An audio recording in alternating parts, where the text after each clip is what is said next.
13대 셀라, 보냄을 받은 자, 헷 가지, 확장. 셀라는 아담 이후 1693년에 출생하였습니다. 30세에 에벨을 낳고 403년을 지내며 자녀를 낳았으며 433세, 즉 아담 이후 2126년에 죽었습니다. 노아와는 313년 동시대에 살았습니다. 셀라는 아브라함보다 3년 더 장수하였습니다. 셀라는 이삭 78세까지, 야곱 18세까지 동시대에 살았습니다. 누가복음의 족보에 살라로 기록되어 있습니다. 셀라의 어원은 히브리어 샬라흐에서 유래되었으며 멀리 밖으로 내던져지다, 보내다, 뻗치다라는 뜻입니다. 아르박삿이 아들을 낳고 그 이름을 셀라라고 지은 것은 경건한 자손들이 전 세계 속에 하나님의 보내심을 받고 흩어져 신앙의 세력이 확장되기를 소원했기 때문인 것입니다. 이는 셀라 시대에 이르러 셈족이 여러 지역으로 퍼져나갔음을 반영합니다. 셀라의 아버지 아르박삿의 시대가 하나님이 일하실 수 있는 어느 한 영역, 곧 중심 거점을 구별하고 마련한 단계였다면 셀라 시대는 하나님의 나라와 복음의 영역이 점점 더 멀리 온 땅 가득히 확장되는 단계라고 할 수 있습니다. 그것은 홍수 직후 노아와 그의 아들들에게 생육하고 번성하며 땅에 편만하여 그 중에서 번성하라라고 하신 하나님의 명령과 축복의 성취인 셈입니다. 마치 갈대아 우르에서 아브라함 한 사람의 선택에서 시작한 선민 이스라엘이 출애굽할 때는 생육이 중다하고 번식하고 창성하고 심히 강대하여 온 땅에 가득하게 되었더라라고 하신 말씀과 같은 것입니다. 첫 번째, 이스라엘이 하나님의 첫 영역이었지만 예수님께서 부활 승천하시면서 지상 명령을 내리신 후에 하나님의 영역은 이방으로 확장되었습니다. 셀라의 또 다른 어원은 히브리어로 샬라흐인데 무기라는 뜻 외에도 어린 가지, 싹, 헷 가지라는 뜻이 있습니다. 헷 가지는 처음 나온 가지로서 앞으로 큰 나무가 되리라는 소망을 상징합니다. 십자가의 죽으심과 부활을 통하여 구원의 길을 열어놓으신 예수님은 신령한 헷 가지입니다. 봄에 나온 헷 가지는 시간이 지나면 어느새 짙푸른 잎으로 큰 숲을 이루듯이 복음이 그렇게 빠른 속도로 확장될 소원을 담은 것입니다. 예수 그리스도의 복음은 십자가와 부활을 기점으로 유대 땅 안에서 유대인을 중심으로 이루어졌던 사역이 이방으로 확장되는 크나킨 전환기를 맞습니다. 우리의 들지 아니한 다른 양들, 즉 이방까지도 한 목자에게로 인도하실 때가 된 것입니다. 사도 바울을 택하신 이유도 이방 사람들을 담는 그릇으로 쓰기 위해서였습니다. 이렇게 예루살렘을 거점으로 시작한 복음운동은 가까운 이웃이었던 사마리아로 또한 아주 멀리 땅끝까지 급속도로 퍼져나갔습니다. 둘째, 셈의 아들 아르박삿과 그의 아들 셀라로 이어지는 과정은 마치 예수님의 부활 승천 이후 왕성했던 초대교회 말씀 운동을 연상시킵니다. 우리는 부활하신 예수 그리스도의 승천 이후에 120문도에게 내린 오순절 성령 강림 사건으로 복음의 영역이 확보된 것을 새겨볼 필요가 있습니다.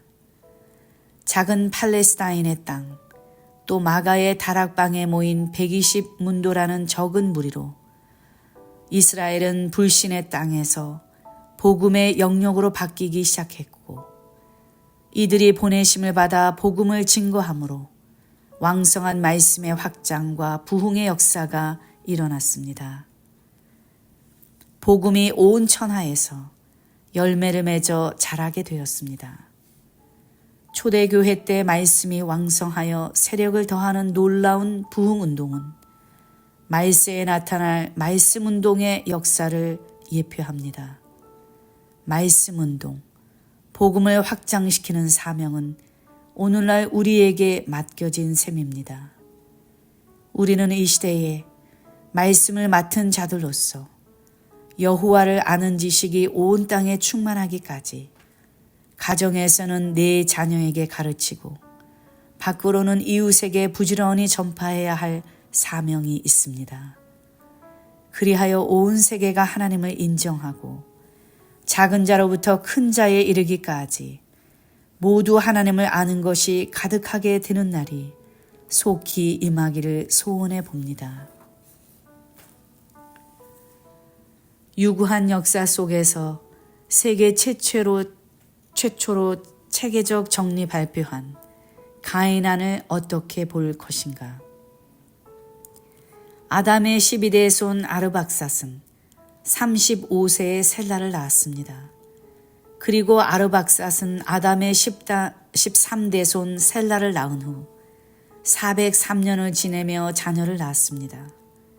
이처럼 아르박삿이 셀라를 낳았다는 선고가 성경에 나오는 족보를 통틀어 볼 때 4군데입니다.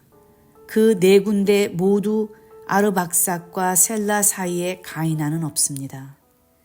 히브리어 원문에 가이난이 기록되어 있지 않기 때문입니다.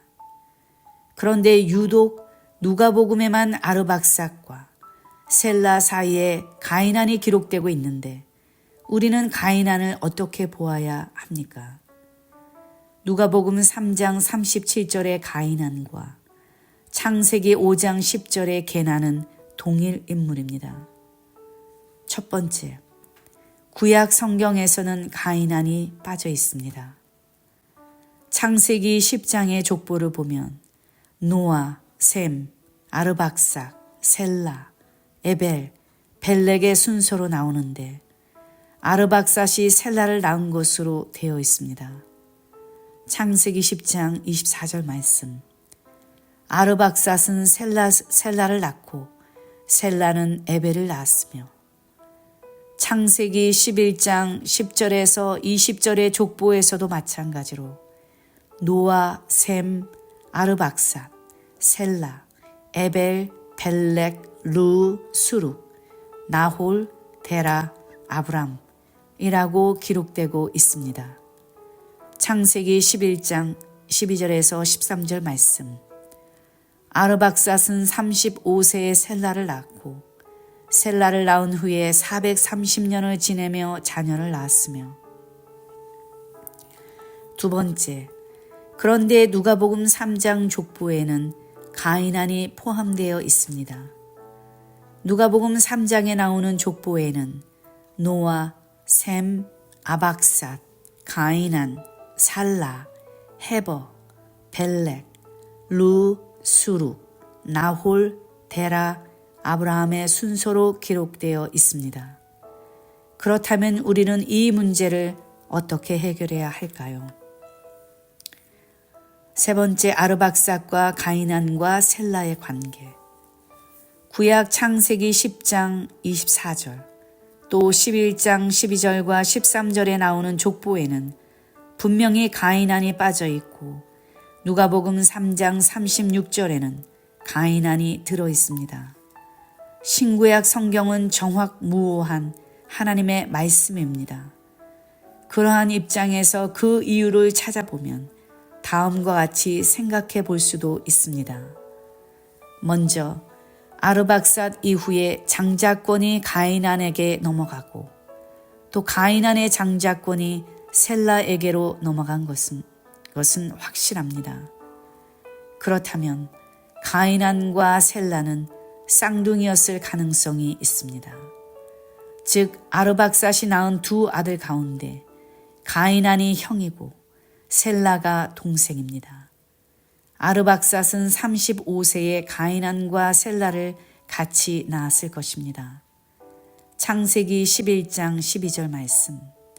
아르박삿은 35세에 셀라를 낳았고, 그런데 창세기의 기록과 누가복음의 기록이 다른 이유는 무엇일까요? 아르박삿의 장자 축복권이 장자였던 가이난에게서 차자 셀라에게로 넘어갔기 때문이라고 여겨집니다. 성경에는 기록되어 있지 않지만 가이난이 어떤 이유로 장자권을 상실하였기 때문입니다. 아르박삿의 장자권을 계승한 가이난이 장자권을 상실하게 되자 당연히 장자권은 가이난에게서 그의 동생 셀라에게로 넘어가게 된 것입니다. 흥미로운 것은 쿰란 동굴에서 발견된 외경 요베에서 8장에서는 가이난에 관하여 다음과 같은 기록이 있습니다. 아르박삿의 아들 가이난은 성장하여 도시로 나가 점성술사의 가르침을 받고 1월 성신의 징조로 점을 쳐서 죄를 범하였다. 우리가 외경의 기록을 다 인정할 수는 없지만 적어도 가이난이라는 사람은 어떤 이유에서인지 하나님을 떠나 장자권을 상실했기 때문에 구약의 족장들의 족보에서 빠진 것으로 보입니다. 누가복음에서는 이렇게 장자권이 이동한 순서를 따라서 셀라의 이상은 가이난이요 가이난의 이상은 아르박삿이라고 기록한 것 같습니다.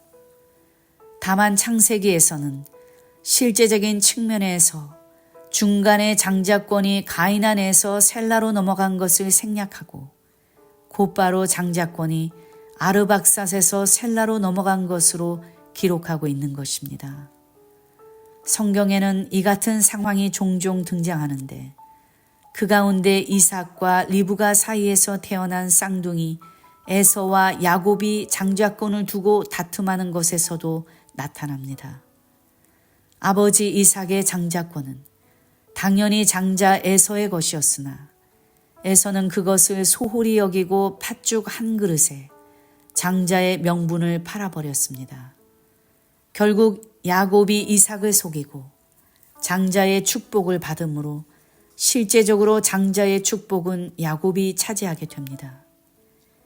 그렇다면 논리적으로 장자권이 이동한 것을 보면 아브라함, 이삭, 에서, 야곱의 순으로 기록할 수 있지만 마태복음 족보에서는 장자권이 누구에게 넘어갔는가를 중심으로 아브라함, 이삭, 야곱 순으로 기록하였습니다. 신구약 성경 속에 이 같은 하나님의 섭리로 볼 때 누가복음 3장의 족보에 가이난이 들어있을지라도 창세기 5장과 11장의 역대 연대를 계산하는 것에는 아무런 영향을 미치지 못한다는 사실을 확인할 수 있습니다. 14대 에벨, 건너온 자. 에벨은 아담 이후 1723년에 출생하였습니다. 34세에 벨렉을 낳고 430년을 지내며 자녀를 낳았으며 464세, 즉 아담 이후 2187년에 죽었습니다.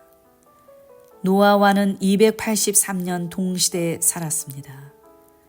에벨은 아브라함보다 64년 더 장수하였고 이삭 139세까지, 야곱 79세까지 동시대에 살았습니다. 누가복음의 족보에 헤버로 기록되어 있습니다. 에벨은 건너다라는 뜻을 가진 아바르에서 유래되었습니다. 이러한 어원에 근거하여 에벨은 건너온 자, 건너편이란 의미를 갖습니다. 에벨이라는 이름 속에는 그가 이후에 최악의 세상에서 유브라데 강을 건너 믿음의 길을 걸어갈 것을 미리 보여준 것이라고 추정할 수 있습니다.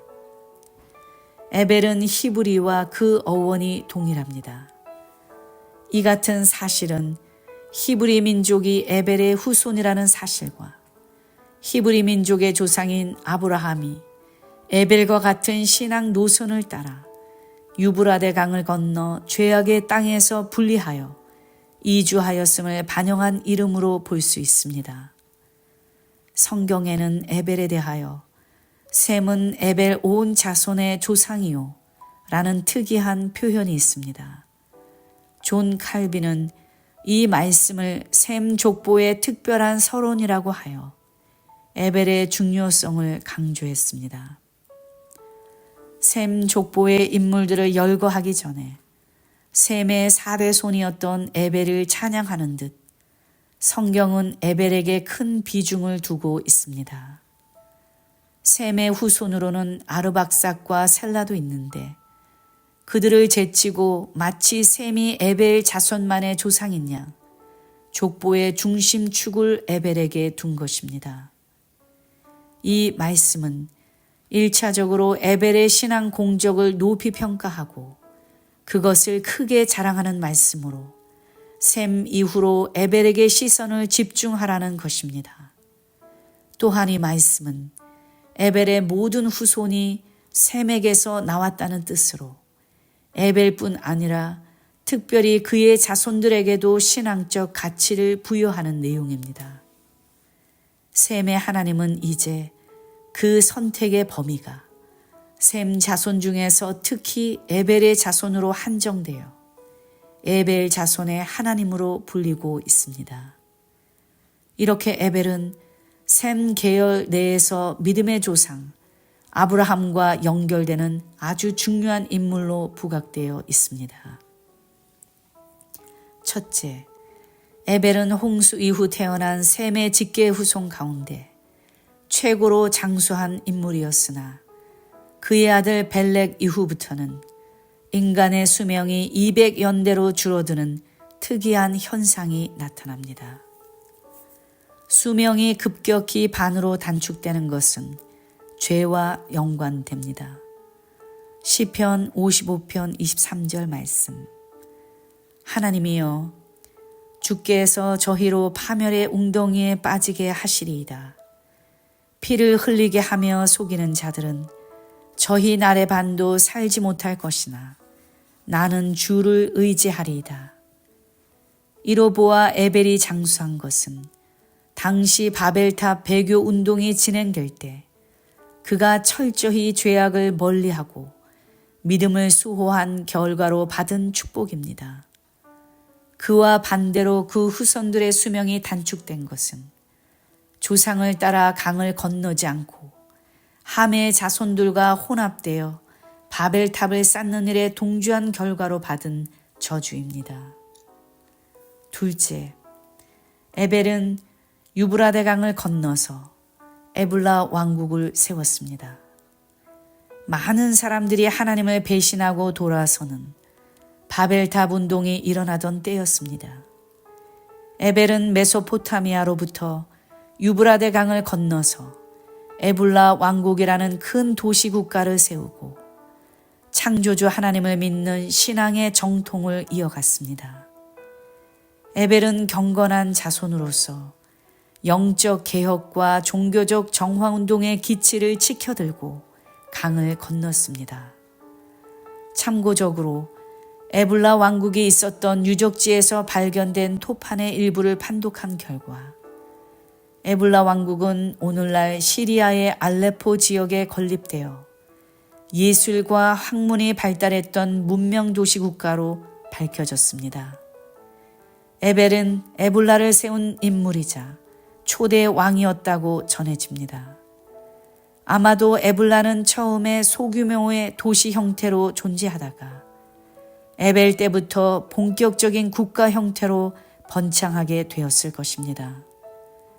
그 도시 국가의 초대 왕이 경건한 셈 계열의 에벨이었고 그 에벨의 이름을 따서 에불라 왕국이 된 것으로 추정됩니다.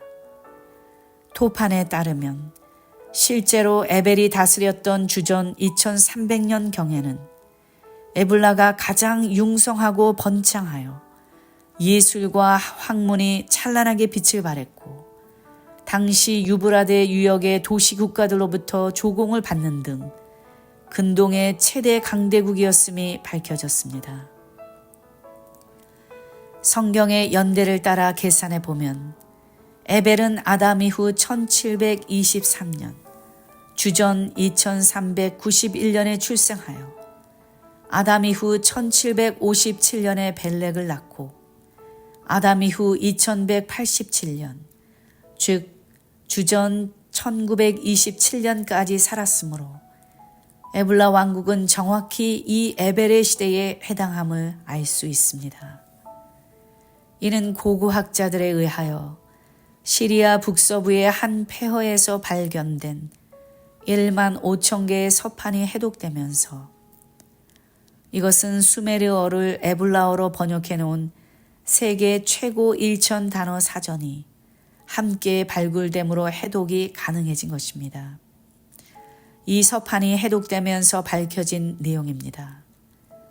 원영국 교수는 그에 져서 모세오경에서 서판에 의하면 에불라 왕국은 남쪽으로 팔레스틴 전체와 레바논 최근세사의 시리아를 포함하여 시나이까지 뻗어 있었으며 서쪽으로는 키프로스, 동쪽으로는 메소포타미아까지 뻗어 있었다.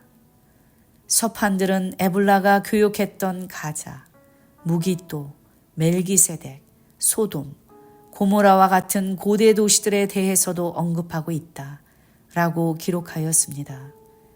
이처럼 에벨이 세웠던 나라는 당시 에불라 왕국이라고 불릴 만큼 넓은 영역이었고 큰 세력을 가지고 있었습니다. 셋째, 에벨이 건너고 또 아브라함이 건넜던 강의 이름은 유브라데 강입니다. 신기하게 유브라데는 천국 곡간이라는 뜻이 있습니다.